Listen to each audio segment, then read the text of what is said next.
if I lay down and I play dead and I stay dead, maybe you'll get sick of being the. Assalamualaikum warahmatullahi wabarakatuh. Halo, jumpa lagi di channel Tim Story Dunia. Apa kabar semua? Semoga semuanya selalu dalam keadaan sehat dan bahagia. Amin. Baiklah, seperti biasa kami kembali hadir untuk membahas mengenai kisah menarik dari tokoh-tokoh terkemuka. Dan kali ini kami akan mengangkat kisah seorang raja dari Belgia yang hingga akhir hidupnya tidak meninggalkan satu orang pun pewaris darinya untuk kerajaannya. Dirinya adalah Raja Baudouin dari Belgia yang harus menjadi raja di usia yang terbilang cukup muda. Penasaran dengan kisahnya?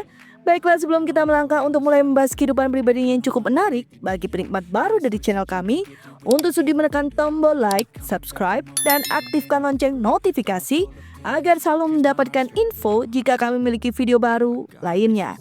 Dan untuk kalian yang tidak sempat melihat video kami yang lalu, di mana kami membahas Grand Duchess Anastasia Mikhailovna yang begitu dicintai dan tak luput dari skandal dan kontroversi dalam hidupnya, dapat dilihat di video kami sebelumnya ya. Out of my head, under my bed, thinking something out of my nose. Pangeran Baudouin lahir pada tanggal 7 September 1930 di Château Struyenfurt di Laeken, Brussels Utara. Merupakan putra sulung dan anak kedua dari Pangeran Leopold yang saat itu menjadi Adipati Brabant dan istri pertamanya, yakni Putri Astrid dari Swedia. Pada tahun 1934, kakek Baudouin, yakni Raja Albert I dari Belgia, tewas dalam kecelakaan panjat tebing. Leopold menjadi raja dan Baudouin yang berusia 3 tahun menjadi Adipati Brabant sebagai pewaris tahta. Ketika Baudouin hampir berusia 5 tahun, ibunya meninggal pada tahun 1935 di Swiss dalam kecelakaan mobil yang dikendarai ayahnya. Kemudian pada tahun 1941, ayahnya menikah lagi dengan Mary Lilian Bales yang kemudian menjadi Putri Reti. Pernikahan ini menghasilkan 3 orang anak lagi, yakni Pangeran Alexandre, Putri Mary Christine yang juga merupakan putri baptis dari Baudouin, dan Putri Mary Esmeralda. Baudouin dan saudara-saudaranya memiliki hubungan dekat dengan ibu tiri mereka yang mereka memanggilnya dengan sebutan ibu.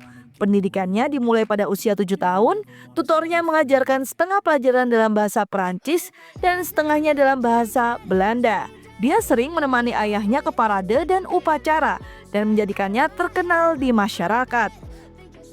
Meskipun mempertahankan kenetralan yang ketat selama bulan-bulan awal Perang Dunia Kedua, pada tanggal 10 Mei 1940, Belgia diserbu oleh Nazi Jerman. Baudouin, kakak perempuannya yakni Putri Josephine Charlotte dan adik laki-lakinya Pangeran Albert segera dikirim ke Prancis untuk keselamatan dan kemudian ke Spanyol.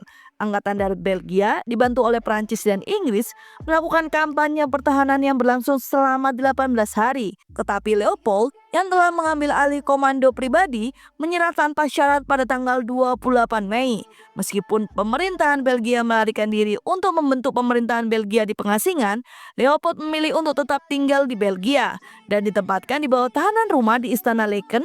Dari sana, ia berusaha mencari kesepahaman dengan Jerman, khususnya berkenaan dengan tawanan perang Belgia yang ditahan di Jerman. Anak-anak kembali ke Laeken dari Spanyol pada 6 Agustus. Leopold telah mendirikan kelompok pramuka kerajaan di istana untuk anak-anaknya, yang anggotanya diambil dari berbagai asosiasi pramuka Belgia. Pada bulan April 1943, penggunaan seragam dilarang oleh pasukan pendudukan dan meskipun Leopold diberitahu bahwa kelompok kerajaan dikecualikan, ia bersikeras bahwa larangan tersebut juga berlaku bagi mereka. Akan tetapi, Baudouin hendak dilantik sebagai pramuka dan membujuk ayahnya untuk menunda larangan tersebut selama 1 hari sehingga upacara tersebut dapat dilaksanakan.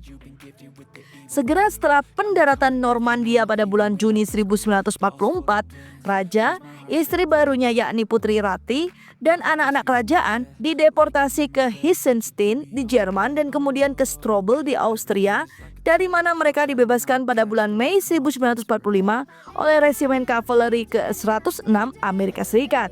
Namun, keluarga kerajaan dijegah untuk kembali ke Belgia oleh pertanyaan kerajaan mengenai apakah Leopold telah bekerja sama dengan Nazi. penyerahan diri pada tahun 1940, penolakannya untuk bergabung dengan pemerintahan di pengasingan, kunjungannya yang sia-sia ke Adolf Hitler ke Berghof pada bulan November 1940, dan pernikahannya yang tidak konstitusional dengan Ratu Rati yang mana ayahnya diyakini pro-Nazi. Sampai solusi politik dapat ditemukan, saudara laki-laki raja yakni Pangeran Charles menjadi bupati dan keluarga kerajaan tinggal di Château de Rochefort di Preganic Chambésy, Swiss. Baudin melanjutkan pendidikan di sekolah menengah di Jenewa dan mengunjungi Amerika Serikat pada tahun 1948. Wish you love me like I love you, it's stupid. When I'm alone with you, I never feel lucid. I wish I wasn't struck by Cupid. Dalam sebuah referendum pada bulan Maret 1950, masyarakat memilih Raja Leopold III untuk kembali dari Swiss dan ia dipanggil kembali pada tanggal 4 Juni 1950. Namun, perbedaan pendapat parlemen dan protes masyarakat memaksa Leopold untuk mendelegasikan kekuasaannya kepada Baudin pada tanggal 11 Agustus 1950. Dan akhirnya, Leopold turun tahta demi Baudin yang mengambil sumpah jabatan sebagai Raja Belgia pada tanggal 17 Juli 1951. Pada tahun 1960, Baudin mendeklarasikan kemerdekaan koloni Belgia di Kongo. Selama parade setelah inspeksi seremonial terakhir di Force Publique, bedang kerajaan milik raja sempat dicuri oleh Ambroise Boimbo. Foto yang diambil oleh Robert Lebeck tersebut dipublikasikan secara luas di Surat Kabar Dunia dan beberapa pihak menganggap tindakan tersebut sebagai penghinaan bagi raja. Pada tanggal 15 Desember 1960, Baudin menikah di Brussels dengan Donna Fabiola de Mora y Aragon. Fabiola adalah seorang wanita bangsawan Spanyol yang bekerja sebagai perawat. Pasangan itu mengumumkan pertunangan mereka pada tanggal 16 September 1960 di Istana Laeken. Fabiola segera mulai melaksanakan tugas-tugas resmi, menemani raja meletakkan karangan bunga di makam prajurit tak dikenal di Brussels pada tanggal 26 September 1960 dan akan tetap aktif menjadi permaisuri dan nantinya menjadi janda ratu selama sisa hidupnya. Terlibat dalam berbagai kegiatan sosial, terutama yang berhubungan dengan kesehatan mental, isu-isu anak, dan isu-isu perempuan. Setelah pernikahan mereka, pasangan itu memulai hidup mereka sebagai raja dan ratu Belgia. Mereka mengabdikan diri untuk melayani orang lain, terutama mereka yang paling tidak beruntung, seperti mereka yang terkena bencana nasional seperti banjir, kecelakaan pesawat, dan lain-lain. Mereka bermimpi memiliki keluarga besar. Fabiola hamil 5 kali dan kehilangan semua anaknya setelah berbulan-bulan hamil. Melalui iman, mereka menerima cobaan ini, melangkah maju dengan cara mereka sendiri. Meskipun ada permusuhan dari kelompok-kelompok ekstrim kiri yang mengorganisir demonstrasi guna menuntut pengunduran diri pasangan itu karena keduanya tidak menghasilkan pewaris untuk kerajaan. Cinta mereka satu sama lain dan pentingnya komunikasi di antara mereka memungkinkan mereka untuk melawan tekanan yang mereka rasakan dengan kejam.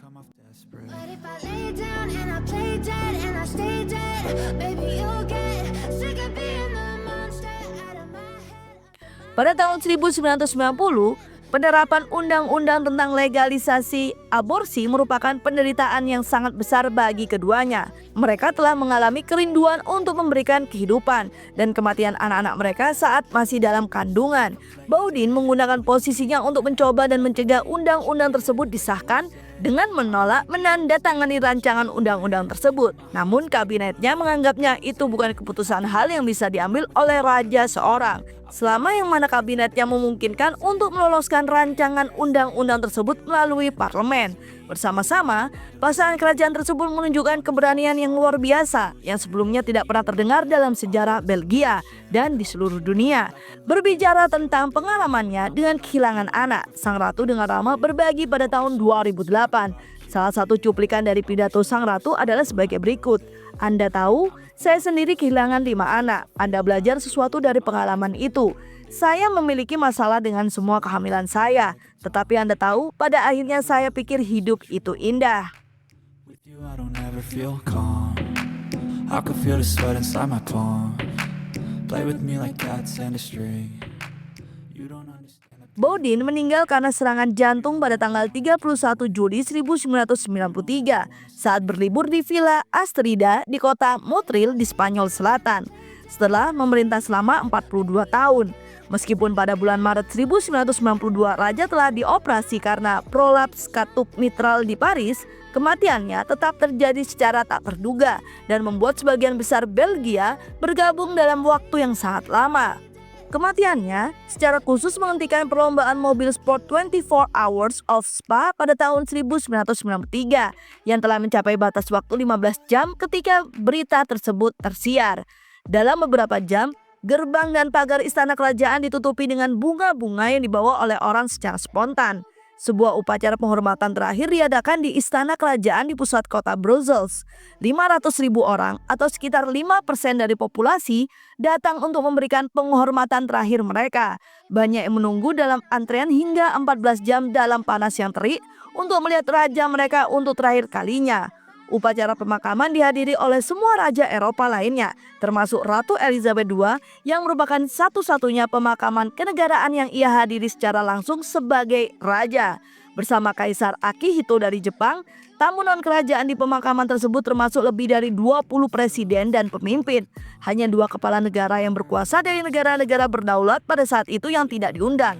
Yang pertama adalah Saddam Hussein, yang kedua adalah Mobutu. Yang pertama karena perang Teluk, yang terakhir karena ia dinyatakan persona non grata. Sebagian berkat Mobutu yang mengungkapkan informasi tentang saudara laki-laki dan saudara ipar Baudin. Raja Baudin dimakamkan di makam kerajaan di gereja Our Lady of Laeken di Brussels. Ia digantikan oleh adiknya yang menjadi Raja Albert II. Baiklah, itu adalah cerita dari Raja Baudin dari Belgia yang tidak memiliki pewaris namun sangat dicintai oleh rakyatnya. Semoga cerita kami selalu dapat menjadi hiburan yang syarat akan informatif. Dan tentunya kami selalu menunggu saran dan komentar dari para penikmat Tim Story Dunia. Dan seperti biasa, nantikan cerita menarik lainnya di channel Tim Story Dunia. Wassalamualaikum warahmatullahi wabarakatuh. But if I lay down and I play dead and I stay dead, then will you get bored of killing? So if I play dead,